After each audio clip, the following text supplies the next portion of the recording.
Hola, ¿cómo están? Bienvenidos al webinar CRCP IVA de los servicios, lo que debes saber que hemos organizado como Cámara Regional del Comercio de Valparaíso. Para comenzar, quisiera saludar obviamente a quienes nos acompañan esta mañana, a Evelyn Galá, socia del área Tax and Legal de Deloitte Chile, nos acompaña también Cristian Paine Malsen, Senior Manager del área Tax and Legal, y Denis Bravo, Tax Senior de Deloitte Chile, a quienes por supuesto les agradecemos su presencia. Saludar obviamente a nuestras socias y socios y a todas y todos quienes están hoy conectados a este webinar CRCP. Por supuesto, también agradecer a nuestros auspiciadores cuyo apoyo es fundamental para realizar este evento, IST, ESVAL y Terminal Pacífico Sur TPS.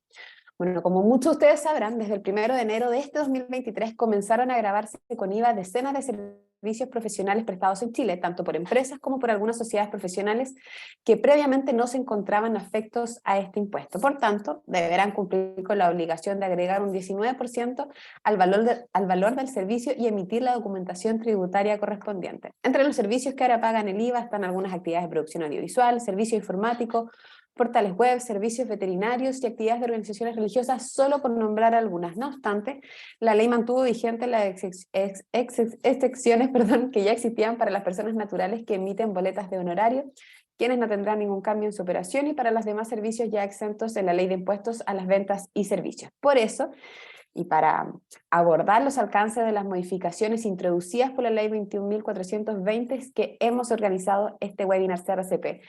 Antes de dejar a Evelyn, Cristian y Denis que nos acompañan hoy con ustedes, les comento que a través de la plataforma encontrarán la opción de preguntas y respuestas, desde donde podrán ir enviando sus dudas y comentarios. También pueden hacerlo a través del chat. Y una vez que termine la presentación del equipo de Deloitte, podremos resolver sus dudas junto a nuestros expertos de esta jornada. Sin más preámbulos, quiero dejar, por supuesto, con ustedes a Evelyn Galás. Ella es contadora pública y auditora de la Universidad Diego Portales, MBA de la misma casa de estudio, socia de Business Tax de la división Tax and Legal de Deloitte y quien además es especialista en consultoría y cumplimiento tributario. Evelyn, muchísimas gracias por acompañarnos el día de hoy. Muchas gracias, Verónica. Buenos días a todos y todas. No los puedo ver, pero sé que hay varios inscritos en esta charla, en este webinar. Para nosotros siempre, como Deloitte, es un honor poder participar en este tipo de presentaciones. Dentro de nuestro foco está el poder informar, y esto ha sido un cambio que ha costado hartos dolores a varios de nuestros clientes, a varios contribuyentes. El tema del IVA de los servicios, y me gustaría que podamos hacer un poco de memoria, un poquito de contexto, para que también ustedes se vayan formando su opinión más allá de lo técnico que vamos a ver con Cristian. En el año 2020, y esto me recuerda haberlo mencionado en un webinar anterior, en el año 2020, cuando estaba el expresidente Piñera con su ministro de Hacienda, Ignacio Briones, se encargaron de solicitar al Fondo Monetario Internacional y al organismo de la OCDE, un informe respecto de cómo estaba el tema del gasto fiscal desde el punto de vista desde el fisco, ¿ya? Y en esa oportunidad de ese diagnóstico se levantaron muchos temas, dentro de los cuales estaba que Chile tenía un sistema poco progresivo, con importantes brechas de equidad y recaudación, todo esto a propósito del estallido social. Habían cargas que eran tributarias de Chile que eran significativamente menores que los países, el promedio de los países OCDE, ¿ya? Los impuestos a las personas eran mucho más bajos respecto de lo que recaudaban en proporción al PIB de los países OCDE en relación a Chile. Y uno de los temas ahí que también se planteaba es que la recaudación por impuestos de IVA representaba más del 40% de nuestros ingresos tributarios, mientras que los países OCDE no superaban el 30% en promedio. Y en esa oportunidad dije, oye, pero eso, si lo vemos en números, estamos recaudando más. Sí, se está recaudando más, pero quienes se están viendo efectivamente perjudicados es el consumidor final, ¿ok? Entonces lo que viene a cerrar esta brecha, ya esta brecha del IVA en los servicios, viene a decir, oye, aquí se van a grabar todos los servicios con excepciones muy puntuales, porque en el promedio de países OCDE estas diferencias o exenciones no existen, ¿ya? Y a propósito de eso, se empezaron a hacer algunas modificaciones en diferentes aspectos, en diferentes cuerpos legales, y algunas modificaciones que se han venido haciendo en la ley del IVA. Y eso es lo que vamos a ver hoy día.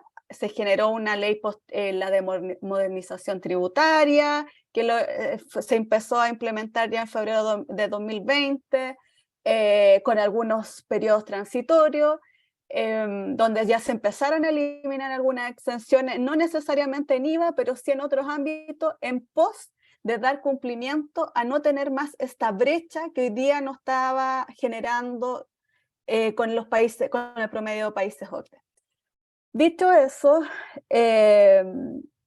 ahora se nos presentó esta nueva ley que va a hablar ahora Cristian, que también genera un impacto, pero el objetivo de esta ley es precisamente disminuir en la brecha que les acabo de mencionar, que resultó de este informe, y que el presidente Piñera en su oportunidad incorporó modificaciones y eliminó exenciones en otros ámbitos, y ahora en esta nueva ley se vienen a eliminar y continuar con este camino de a igualarnos por lo menos al promedio de los países de la OCDE. Así es que los dejo con Cristian, donde vamos a analizar la ley 21.420. Vamos a ver las circulares también, la circular que ha sacado el Servicio de Impuestos Internos en relación a estas modificaciones. Así es que vamos, Cristian. Lo dejo con Cristian. Súper. Hola, buenos días a todos. Primero agradecer la invitación de la cámara y la asistencia de todos aquellos que están ahí detrás de la pantalla. La idea, como mencionaba Evelyn, es revisar los alcances y las instrucciones asociadas a las modificaciones que introdujo la ley 20.420 de febrero de 2022 en materia de IVA.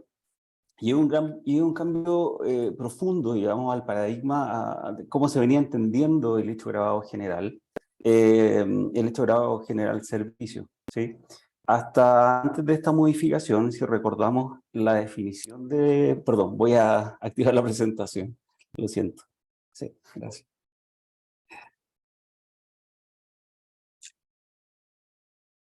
Ahora sí, voy. Un desfase técnico. Ahí sí. Ahora sí, vamos. Bueno, como les comentaba hasta antes de la modificación de la ley 20.420, el hecho grabado general servicios, que históricamente nos acompañó, dejaba fuera una serie de servicios, como mencionaba Verónica, porque finalmente linkeaba la definición, el desarrollo de las actividades que estuviesen comprendidas en los numerales 3 y 4 del artículo 20 de la Ley de la Renta, de manera que dejaba fuera servicios tales como las asesorías técnicas, digamos, que son las que ya están, las que tienen, sobre las cuales se genera un mayor efecto, ¿ok? Están los servicios de cobranza, los servicios intraholding, una serie de actividades que hasta ahora no las teníamos cubiertas en ese radar de tributación con IVA. De manera que a partir del 1 de enero de 2023, conforme la definición en vigor, va a estar grabado con IVA toda acción o prestación que una persona realiza y por la cual recibe una remuneración, prima, comisión o cualquier otra forma de remuneración, independientemente de cuál sea esa actividad. Esa es la regla general hoy día, a partir del 1 de enero de 2023, salvo que aplique alguna de las exenciones del artículo 12 o 13 de la ley del IVA, que continúan vigentes, que no se afectaron con esta ley de 2022, ley que además incluyó una nueva exención respecto de los servicios de salud ambulatorio, en el numeral 20 de la letra E del artículo 13, y también incluyó o amplió la exención en materia de servicios profesionales, incluyendo a aquellas sociedades de profesionales que tributen o deban tributar en primera categoría. Ahora, desde la mirada del contribuyente o de las empresas en general, no nos vamos a referir tanto al efecto o el impacto que genera regresivo en los consumidores finales, pero desde el punto de vista de las empresas teníamos una serie de servicios que hasta ahora veníamos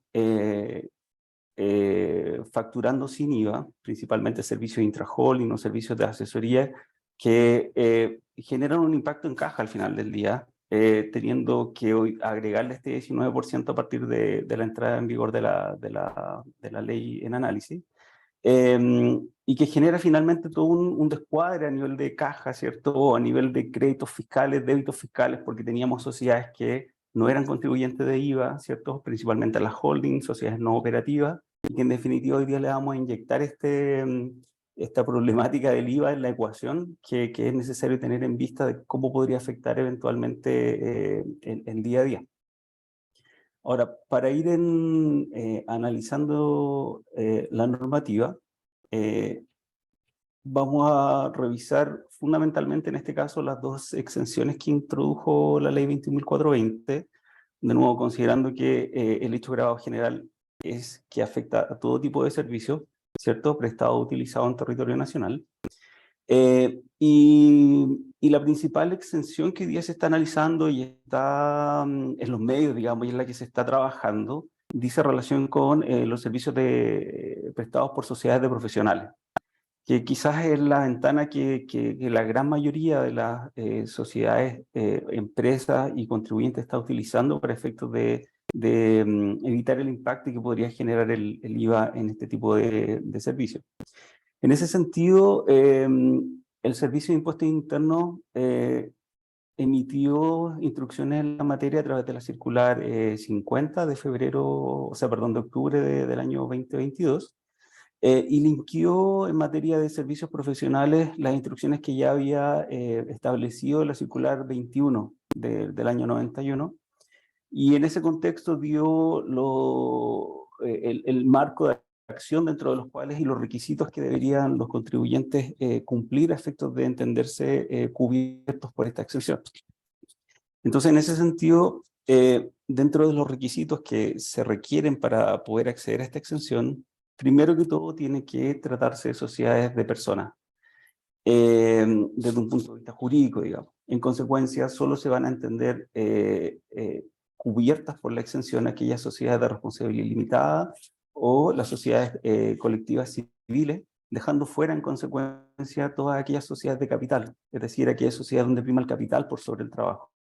Ahí tenemos las sociedades anónimas, sociedades por acciones, las encomanditas, las EIRL e incluso el empresario individual, que están usados, digamos, ese RUT que se desdobla entre contribuyente de primera y segunda categoría.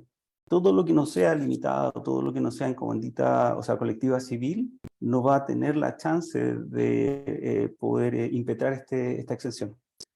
De manera que nosotros vivimos un proceso importante, digamos, durante finales del año pasado y principios de en que existe una gran cantidad de contribuyentes que se están transformando para poder cumplir con este primer requisito indispensable para poder acogerse a la exención. Luego, dentro del ámbito de acción de las sociedades de profesionales, estas deben tener por objeto exclusivo la prestación de servicios o asesorías profesionales, independientemente de cuál sea el ámbito de esa asesoría o de ese servicio, pero tiene que estar acotado a ese desarrollo de actividad. En general, hasta ahora, creo que salvo aquellas sociedades de objeto exclusivo, ya sea por temas de licitaciones o ya sea por temas de ley especial, usualmente incluíamos en los objetos sociales un pool de servicios que no necesariamente estaban acotados a lo que la sociedad realmente desarrollaba. En consecuencia, hoy día se están revisando esos objetos sociales en las distintas sociedades, pero aquí hay un punto interesante en materia de objeto, porque conforme a lo que Impuestos Internos instruyó en la circular 50 y en los distintos oficios desde aquella fecha hasta enero de 2023, se establece que el objeto social no es lo más relevante cuando se exige en la circular el objeto exclusivo en materia de desarrollo de asesorías profesionales, sino que lo relevante es, por un lado, cuáles son las actividades que yo activé a nivel registral en el Servicio de Impuestos Internos, así como las actividades que en los hechos y en forma real la sociedad desarrolla. ¿Ok? De manera que el objeto social hoy día no necesariamente tendría que ir a modificarlo para efectos de cumplir con estos requisitos. Lo más relevante es, como lo mencioné, primero qué actividades están informadas al servicio, qué actividades en los hechos realmente desarrolla la sociedad. Y en ese sentido, si bien la ley y la circular acotan el desarrollo de las actividades de la compañía a la actividad profesional, eso no impide que se puedan generar algunas inversiones o la adquisición de ciertos activos fijos, pero todo desde la mirada en que es accesorio al desarrollo de la actividad principal y es coayudante en el sentido en que necesito cubrir mi caja, por ejemplo, cuando necesito tomar una inversión, o si necesito adquirir un activo fijo, va a ser necesariamente para ir a desarrollar ese servicio o asesoría profesional. ¿Sí? Como tercer requisito dentro de esta exención está la necesidad de que el servicio sea prestado por intermedio de los socios. ¿Sí? Y cuando decimos socios no necesariamente se acota a quienes tienen participación en la compañía, sino que pueden ser todos aquellos asociados o dependientes de la sociedad que coayuden a la prestación de ese servicio profesional. ¿Sí? En cuanto a la composición de la sociedad, generalmente va a estar compuesta por personas naturales, ¿cierto? Por profesionales que van a desarrollar ese servicio, pero la ley no impide, y la circular así lo reconoce, de que exista una cadena de sociedades de profesionales, es decir, que una sociedad o una persona jurídica limitada participe en otra limitada, siendo una cadena de sociedades de profesionales, pero lo relevante en esa estructura, si se llega a dar, es que las distintas sociedades, a través de sus socios personas naturales al final del día, ejerzan y presten su profesión y su servicio dentro de las sociedades que vienen hacia abajo, y esas sociedades que pudiesen eventualmente participar en la sociedad última operativa no necesariamente desarrollan actividades de supervisión o gestión. Si es esa la realidad, se entiende que el requisito de prestar el servicio a través de los socios asociados no se cumpliría. ¿Sí? Como cuarto requisito y vinculado con el anterior, la ley exige, junto con la circular, que todos los socios ejerzan sus profesiones en la sociedad sin que sea aceptable, en definitiva, que exista un socio capitalista, es decir, que solo aporte recursos a la compañía sin desarrollar una actividad real.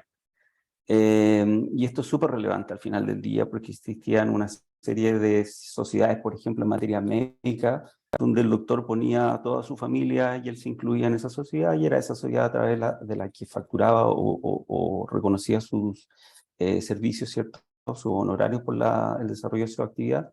Ese tipo de estructura hoy día no me permitiría acceder a esta exención, ¿sí? Porque al final del día necesito que todos los socios contribuyan o desarrollen la actividad o el objeto al cual está destinada esta compañía. Y nuevamente vinculado con lo anterior, la ley exige, bueno, como son sociedades de profesionales, que los socios de la entidad desarrollen profesiones que sean idénticas, similares o afines a la actividad, asesoría o servicio profesional que esta compañía va a desarrollar al final del día. ¿Sí? Ahí uno en primer momento entendería que hay profesiones que no son vinculantes, digamos, que no tienen ninguna relación, y otras que están intrínsecamente vinculadas. Por ejemplo, si presto servicios de asesoría tributaria, un abogado y un contador auditor o un ingeniero o un economista, es altamente probable que tengan un vínculo, que sean profesiones y similares o afines, digamos, para el servicio al cual se está prestando. Sin embargo, existirían otras situaciones en las cuales quizás hay una desvinculación absoluta. Por ejemplo, un auditor y un químico farmacéutico. Uno diría, ¿para qué o por dónde? Sin embargo, en este sentido, más que fijarse en la profesión que ejercen las personas, Impuesto Interno en la circular de enero de este año, precisamente asociada a una pregunta tal cual, voy a incluir a un químico farmacéutico en una sociedad de asesorías tributarias y contables, ¿puedo o no puedo? Finalmente, Impuesto Interno le dicen, mira, si bien la profesión de esta persona puede ser químico farmacéutico, si tiene una serie de posgrados en materia tributaria y de gestión, y la actividad que él va a desarrollar dentro de la compañía va a ir en esa línea, no hay impedimento de que esa sociedad pueda cumplir con los requisitos. Ahí se abre una ventana importante, porque al final del día rompe este paradigma y lo que me vincula a los profesionales es el ejercicio real de la actividad que se va a desarrollar. ¿Sí? Eso es importante tenerlo en consideración porque hay una serie de profesiones que se van desvirtuando en el camino, ¿cierto? Algunos salimos como abogados y terminamos siendo más auditor que abogado, y así hay gente que estudia una cosa y termina ejerciendo en otra, así que eso también es interesante tenerlo en consideración, sobre todo a partir del espacio que deja ahí en esa circular, perdón, en ese oficio, impuestos internos. En relación a la profesión en sí, vinculado con la circular 2091, hoy día, si bien yo no necesito demostrar en la escritura o en los hechos que tengo un título, la circular menciona que para efectos de calificar como sociedades profesionales, los socios tienen que contar con un título profesional otorgado por alguna universidad del Estado o reconocida por él, o con algún título no profesional también emitido por alguna entidad reconocida, ¿cierto?, que me habilite para contar con ese título técnico o con ese oficio.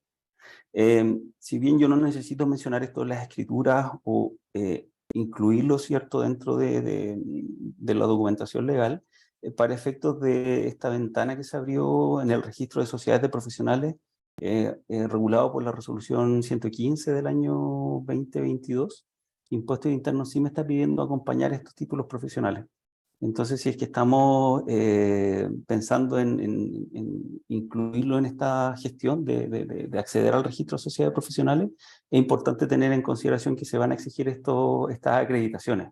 Y ahí ojo con que las universidades y las instituciones cierran en febrero y a veces es un poco complejo acceder a estos certificados. Así que si estamos pensando en acceder a esta exención, hay que tener en consideración ese requisito formal. Bueno, a modo de resumen, entonces, tenemos que, para poder acceder a la extensión de sociedades de profesionales, hay que cumplir una serie de requisitos formales, ¿cierto? Ya dijimos, ser una sociedad de personas, limitada o comandita civil. Luego, todos los socios tienen que ejercer su actividad dentro de la sociedad, ¿cierto? No puedo contar con socios capitalistas. Por otro lado, los socios deben contar con un título profesional o técnico acreditable. Por otro lado, tiene que existir cierta correlación entre las profesiones o actividades que los socios realicen, ¿cierto? Y finalmente lo que a Impuestos Internos le interesa para efectos de entender que estamos frente a una sociedad de profesionales es la actividad real que se desarrolla y se informa frente a la autoridad fiscal, más no necesariamente el objeto social declarado en la escritura. Ahora, en ese punto, desde mi mirada, para efectos de evitar discusiones, fiscalizaciones futuras, yo procuraría también dejar el objeto social de la entidad lo más acotada posible, haciendo referencia a que es una sociedad de profesionales para efectos de esta normativa. Aquí hay un punto interesante que se vincula con impuesto a la renta, porque como mencionábamos en un inicio, la exención de IVA en materia de servicios profesionales ya existía, ¿cierto? Lo que hizo la ley 21.420 fue ampliar la exención a sociedades profesionales que quisiesen o que estuviesen o hubiesen optado por tributar en primera categoría. Eso es lo que incluyó la modificación de la reforma del 2022. Entonces, en este sentido, también se abre un espacio hoy día para establecer si quiero continuar tributando en segunda categoría como lo estaba haciendo hasta ahora, si yo ya era sociedad profesional, o lisa y llanamente comenzar a declarar en primera categoría. Y aquí es interesante el hecho de que la opción que yo ejerza va a ser irreversible, es decir, si yo opto dentro de la ventana de tiempo que me da la ley, ya no voy a poder volver a segunda categoría, ¿sí? Y ahí habría que distinguir respecto de cuándo es la oportunidad, en qué tipo de situación me encuentro, es decir, si soy una sociedad que me estoy constituyendo ahora para efectos de acceder al beneficio, debería hacer esta declaración al momento de iniciar actividades, ¿cierto?, dentro de los 2 meses siguientes. Si yo ya soy una sociedad constituida y quiero acceder al beneficio, tengo que hacerlo dentro de los 3 primeros meses del año comercial donde me quiero sujetar a las normas de la primera categoría. Es decir, si yo quisiese tributar en primera categoría por las rentas del año comercial 2023, tengo ahora hasta marzo para poder hacer esa declaración a través del sitio web de Impuesto Interno, ¿cierto?, con mi perfil de contribuyente. Lo anterior se conecta y va a generar un efecto formal en cuanto a la documentación que las entidades van a tener que emitir. Independientemente que yo logre acceder al beneficio, por tanto estoy exento de IVA, si tributo o decidí tributar en primera categoría, deberé emitir a partir del 1 de enero de 2023 factura o boleta no afecta o exenta de IVA. ¿Sí? Por el contrario, si me mantuve como o sea, tributando en impuestos finales, ¿cierto?, en segunda categoría, deberé continuar emitiendo boletas de honorarios.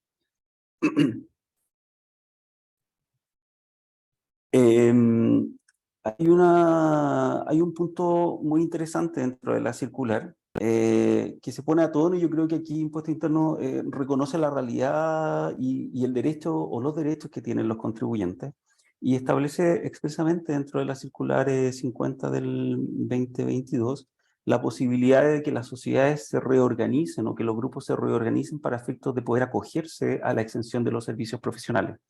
De manera que no existe ahí per se una actividad o un desarrollo de actividades elusivas o evasivas.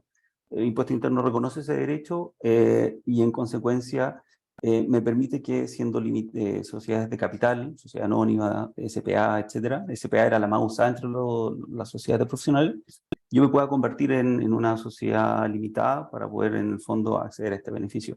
No existe ahí de ninguna manera entonces una actividad elusiva o un abuso de las normas legales para efectos de poder acceder a un beneficio. Eso es interesante porque finalmente podría haber quedado ahí alguna duda si es que yo ejecutaba una serie de actos que solo tenían un fin tributario, cuál era acceder a la exención. En otros escenarios eso podría verse como elusivo bajo la mirada del artículo 4 bis y siguiente del Código Tributario, pero para estos efectos en particular, el Impuesto Interno me dice, yo ahí no voy a necesariamente revisarlo desde esa mirada, así que no deberían existir resquemores o dudas si yo lo que quiero es acceder a esta exención para poder reorganizarme de la manera que estime conveniente y cumplir entonces con los requisitos de la circular 21 del año 91 para ser considerada como sociedad profesional en relación a la circular 50 del año 2022. Respecto de este punto, como lo mencionábamos hace unos segundos, es importante tener en consideración las instrucciones que se impartieron a través de la resolución exenta 115 de noviembre del año 2022, que es en virtud de la cual el Servicio de Impuestos Internos crea este registro de sociedades profesionales y establece el protocolo, el procedimiento y los requisitos formales que yo debo ingresar a través de la plataforma con mi perfil de contribuyente, sociedades profesionales que está expectando acceder a esta exención, para ser incluido dentro de este registro. El ser incluido dentro de este registro es crucial y es fundamental para efectos de acceder a la exención, y el plazo que se estableció para generar estas peticiones administrativas o estas peticiones de ser incorporado en el registro es hasta el 30 de junio del 2023. Y en ese caso van a ser per se o por el solo hecho de estar incluido en ese registro van a ser beneficiarios de la exención del artículo 13, letra E, número 8. Eso independientemente de si quieren tributar en segunda categoría, en primera categoría, independientemente del ámbito en el cual desarrollen sus actividades de profesionales. Así es que ahí los invitamos a estar súper atentos a los plazos, porque de quedar fuera de este plazo, bueno, no va a haber espacio para acogerse a la exención si son sociedades que ya venían desarrollando sus actividades. Bien,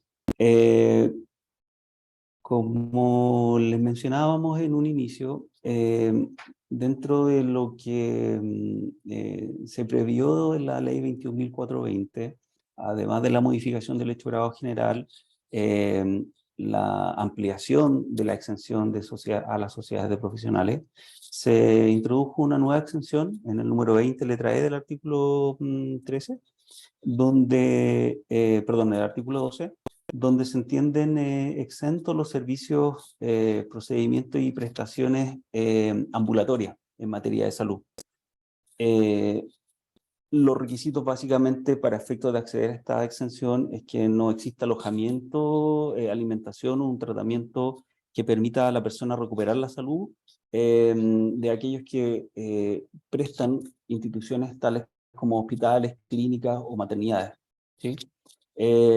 La exención deja fuera expresamente a los laboratorios de esta exención en particular, y sí incluye los suministros, los medicamentos o todo aquello que sea necesario para efectos de llevar adelante la prestación ambulatoria. En ese sentido, perdón, en ese sentido, uno podría establecer algunos requisitos asociados a la definición que el número 20 establece. Primero que todo, debe tratarse de una prestación, un servicio o un procedimiento de salud ambulatoria. ¿Qué debo entender como un procedimiento o prestación de salud? Primero, que estamos dentro del ámbito de la salud humana. Y puede ser de perogrullo, pero es interesante porque el colegio veterinario presentó una consulta al Servicio de Impuestos Internos donde querían acogerse a esta exención porque ellos prestan servicios ambulatorios, pero Impuestos Internos les mencionó que no, que esta exención no era para ellos porque está limitada al mundo de la salud humana, no animal. Perdón.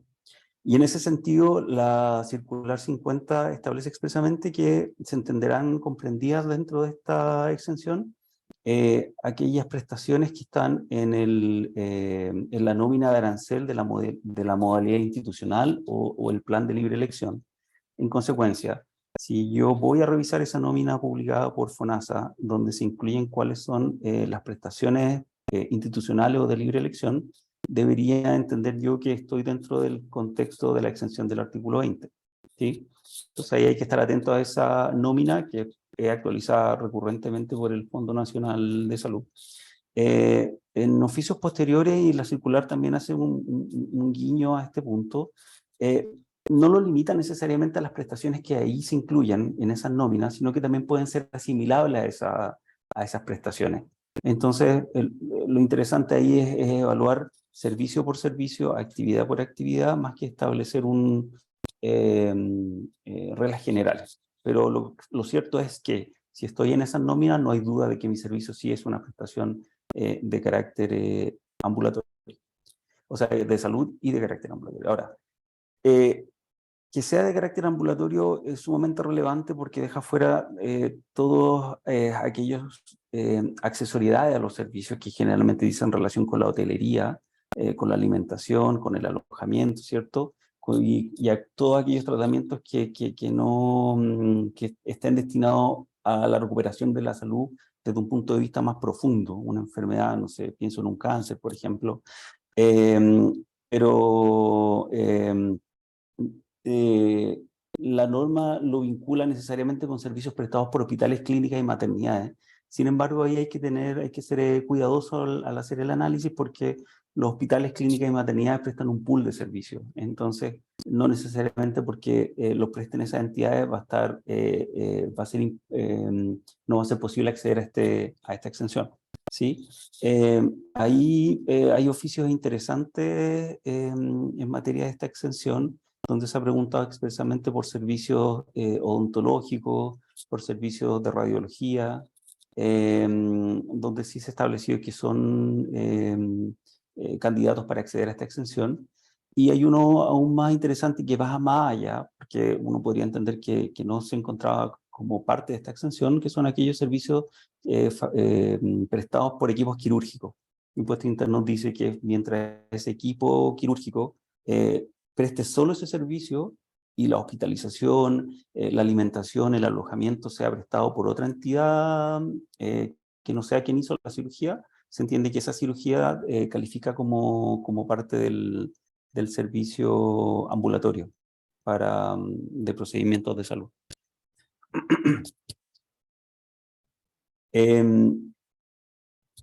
Antes de pasar al otro punto, quería mencionar aquí que hay que analizar este punto de los servicios médicos ambulatorios de un punto de vista amplio y cruzarlo con las otras exenciones que hay en la materia. Porque podrían existir servicios que prestan profesionales de la salud, que si se prestan a través de una sociedad de profesionales van a estar exentos, independientemente si son ambulatorios o no, pero van a estar exentos porque van por la línea del número 8 de la letra E del artículo 2, es decir, sociedades de profesionales. Y no necesitaría hacer este análisis de si mi procedimiento es ambulatorio o no. Luego, hay otra exención vigente en el número 19 de la letra E del artículo 12 que dice relación con la exención asociada a aquellas prestaciones que son cubiertas por el arancel FONASA. ¿Sí? Entonces, al final del día, yo podría tener un servicio ambulatorio que no llega a acceder a esta exención, pero si es cubierto por la ISAPRE o por FONASA hasta el tope del arancel FONASA, igualmente va a estar exenta esa proporción. ¿Sí? Entonces hay que hacer el juego respecto de la exención de sociedades profesionales, la exención de servicios médicos ambulatorios y la exención del 19 asociada a cómo se paga la prestación. En definitiva, debería buscar la que más me acomode a mi realidad y de dónde podría yo entender que el servicio va a estar exento en su totalidad. Bien, lo que hasta ahora hemos conversado dice relación con normas permanentes asociadas a las modificaciones que en materia de IVAs se incluyeron en la ley 21.420, ¿cierto? Haciendo una recapitulación, tenemos la ampliación del hecho grabado general, ¿cierto? Tenemos la ampliación de la exención a las sociedades de profesionales que tributen en primera categoría, y luego tenemos la incorporación de una nueva exención vinculada con la prestación de servicios de salud ambulatoria. Ahora bien, la ley introdujo en sus normas transitorias algunas exenciones, o una exención básicamente. Reconoció la situación de las licitaciones o compras públicas que se hubiesen suscrito o que hubiesen sido adjudicadas, contratadas antes del 1 de enero del 2023. A ellas les reconoció la exención, aun cuando el servicio se continúe prestando más allá del 1 de enero de 2023, en la medida en que se trate de licitaciones que estén vinculadas con el Estado. Y en este sentido el Estado se entiende como todos aquellos organismos que ahí se mencionan: intendencia, gobernaciones, ministerios, fuerzas armadas, municipalidades. De manera que si yo como compañía fui adjudicataria de un servicio o de una concesión o de cualquier otra contratación de compra pública antes de esta fecha, por algunos de estos organismos que se entienden comprendidos en el concepto de Estado, mi contrato va a seguir o mi facturación va a seguir siendo exenta, ¿sí? Hasta que se acabe esa licitación, la vigencia, o hasta que se determinó a la compra pública asociada a ese contrato. Aquí existe un oficio de diciembre del 2022 donde se le preguntó por una licitación que llevó adelante la FAO, y Impuesto Interno preliminarmente le dijo que no, porque en definitiva la FAO es un organismo internacional que no se entiende comprendido en el concepto de Estado, por lo tanto a partir del 1 de enero de 2023 debería ese proveedor facturar con IVA. Sin embargo, en ese mismo oficio menciona que si es que estaba de alguna manera vinculada a esa licitación con algún ministerio, que sí se entiende formar parte del Estado, de alguna manera se contamina y todo ese proceso de licitación o esa licitación que se adjudique o que se adjudicó, digamos, antes del 1 de enero del 2023, va a estar exenta de IVA. Se va a reconocer ese tratamiento tributario que ya tenía hasta antes de la entrada en vigor de las modificaciones de la ley 21.420. Adicionalmente a ello, también es interesante en este caso comentar lo que se instruyó en la circular 50 y que se vino a confirmar a través de, o a precisar a través de algunos oficios que se emitieron durante el 22 y el 23 ahora en enero, en el sentido en que si es que esos procesos de licitación del Estado o aquellas compras públicas se ven extendidas en su plazo, se ven prorrogadas, ¿cierto? O se ven complementadas, ya sea en su precio porque se reajustó de alguna manera, se entiende que esa situación no impide mantener el tratamiento tributario de no afectar esas operaciones con IVA, si se extiende más allá del primero de enero del 2023, pero aquí hay un punto interesante que establece Impuestos Internos que dice que esos contratos, si bien pueden extenderse o pueden verse modificados en el precio o incluso en el alcance del servicio, la modificación que se efectúe no puede ser una modificación sustancial al contrato. Es decir, en un ejemplo extremo, si me adjudicaron, no sé, los servicios de audiovisuales, por ejemplo, no puedo ampliar esa compra pública a un servicio de catering o a un servicio de alimentación. Eso sería una modificación sustancial al objeto del contrato. Sin embargo, si ese mismo servicio antes yo cobraba 100, pero ahora por temas de ajuste de precio voy a cobrar 50, esos 150 van a seguir estando no grabados con IVA, porque finalmente se entiende que no modifica el alcance del servicio, sino que solo está reajustando el precio.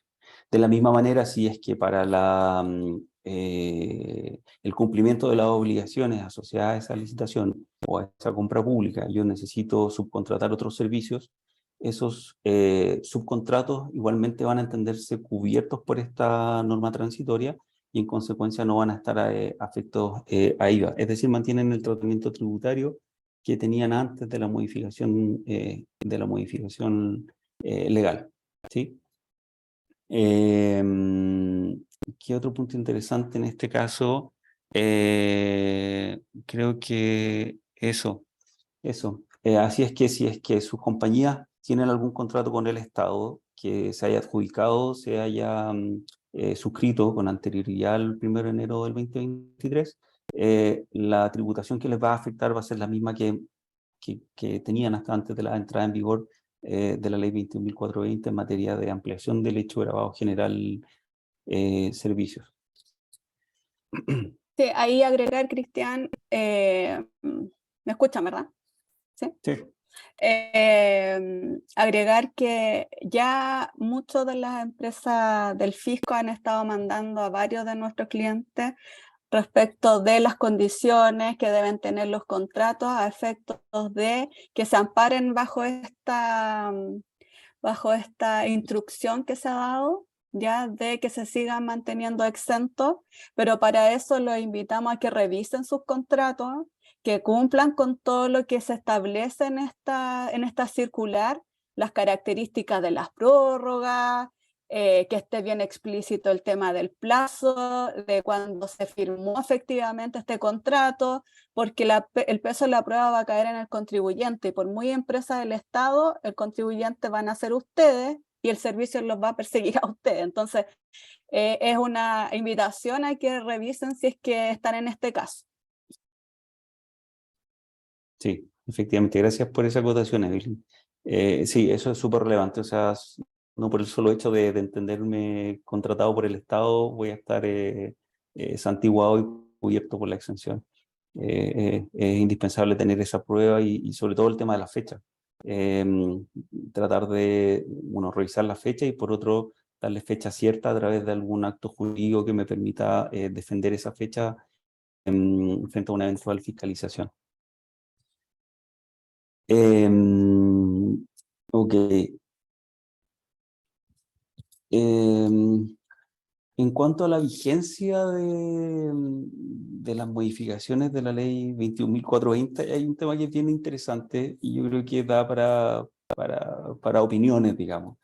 Porque el artículo octavo transitorio, si bien recogió las disposiciones generales en materia de devengamiento del IVA, de alguna manera, en su alcance, optó por una solución práctica, que es bien discutible. ¿En qué sentido? En el sentido en que estableció que si bien el IVA se devenga con la emisión de la factura o con el pago de la remuneración, cualquiera de las dos cosas suceda primero, uno entendería que al final del día lo relevante para efectos de entender si mi actividad está grabada o no es cuándo desarrollé la actividad, ¿cierto? Sin embargo, desde un punto de vista formal, como lo indicaba, la emisión de la factura o boleta y el pago de la remuneración, en su caso, van a ser el elemento que va a determinar cuándo se devenga el impuesto, ¿sí? Entonces, en el escenario ideal, o sea, no, en un escenario simple, todos los servicios que yo comienzo a prestar a partir del 1 de enero del 2023 y los facture a partir del 1 de enero de 2023 van a estar grabados y deberé emitir el documento tributario que corresponda, ¿sí? La pregunta es, ¿qué pasa con aquellos servicios que son de largo, de prestación continua, digamos, que los contraté en el 2022, los facturé en el 2022, pero voy a alcanzar a desarrollar algunas actividades durante el 2023? Y en ese caso, lo que estableció las instrucciones fue que finalmente los servicios que hasta el 31 de enero del 2022 van a regirse por la ley vigente hasta esa fecha, ¿cierto? Es decir, con el hecho grabado acotado a los números 3 y 4 del artículo 20, eso independientemente que yo el servicio lo preste en el 2023. Y en ese sentido, hubo contribuyentes que adelantaron facturación, adelantaron pagos, digamos, para cumplir con esta instrucción, aun cuando la actividad se está desarrollando en el 2023.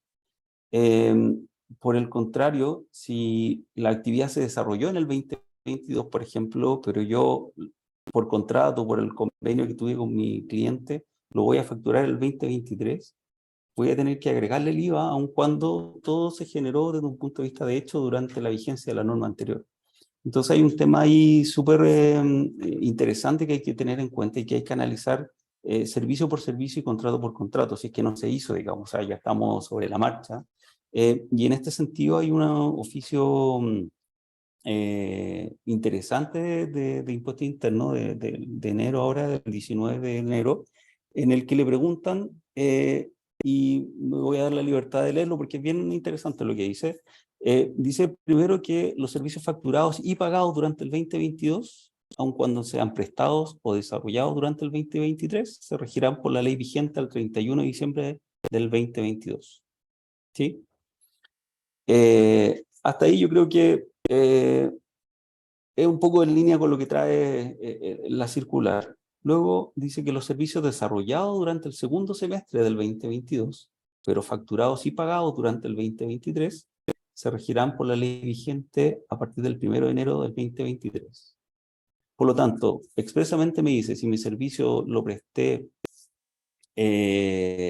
durante el último semestre del 2022, pero los voy a facturar y pagar en el 2023, que agregarle IVA.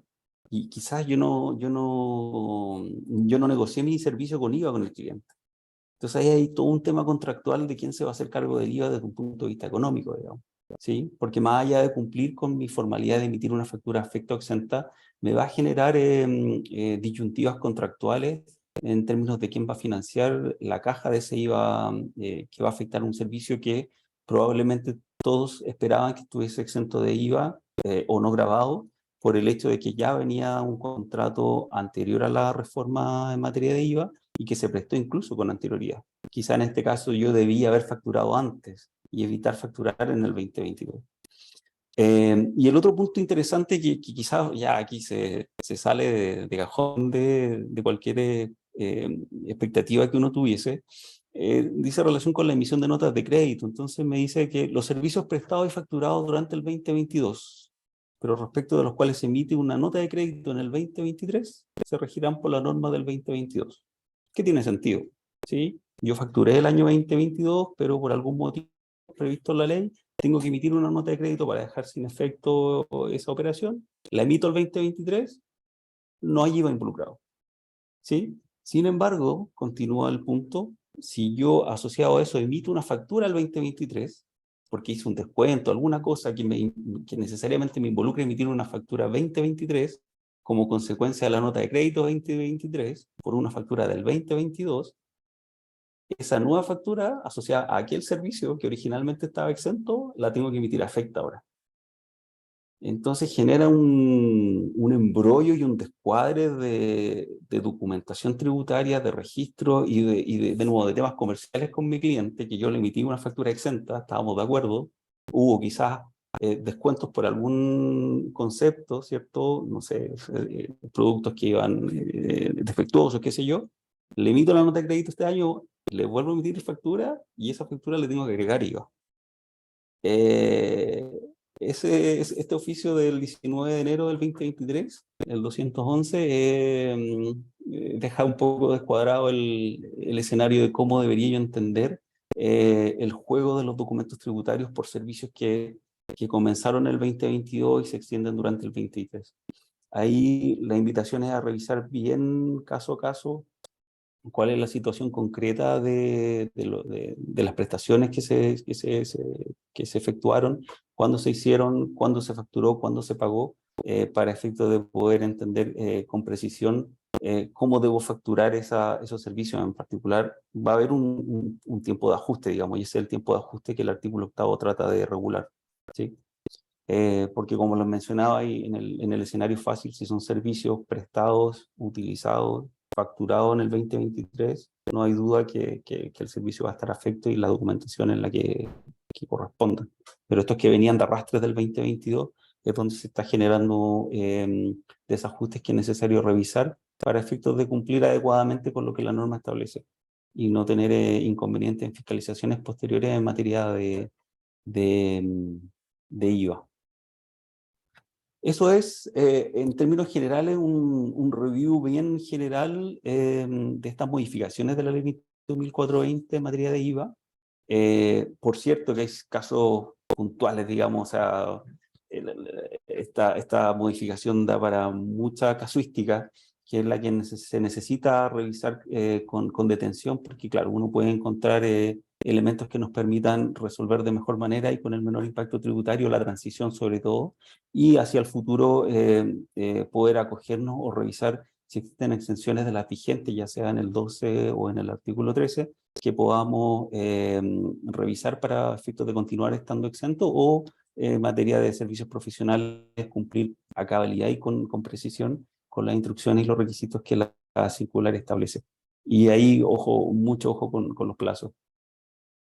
Sí, también agregar que en el caso de este tema de las sociedades profesionales y la ventana que se les da para no estar afectos a IVA, ha sido bien criticado porque es un tema que obedece a un tema de estructura societaria más que en el fondo, ¿ya? Porque puede haber una empresa que es sociedad anónima o SPA, que presta servicio de asesoría, ¿ya? X, y hay otra que es una sociedad de personas que tiene la opción para poder ser una sociedad de profesionales, prestando el mismo servicio, no quedan afecto, una que afecta y la otra exenta, lo que también genera un tema de competitividad, va a afectar el negocio, y eso ha sido ampliamente discutido, ¿ya? Pero así todos salió esta circular, pero vamos a ver cómo sigue esto más adelante, ¿ya? Hay varias consultas que yo respondí, ya sé que hay otras ahí pendientes, pero ya estamos casi en el tiempo. Por favor, no sé si puedes avanzar, Cris, si está en nuestros contactos. En la siguiente slide. Sí, bueno, ahí están los contactos. Por favor, si no, como no vamos a alcanzar a responder todo, siéntanse con la libertad de escribirnos, ¿ya? Y nosotros les vamos a ayudar. Agradecerles vuestro tiempo y estamos en contacto. Verónica.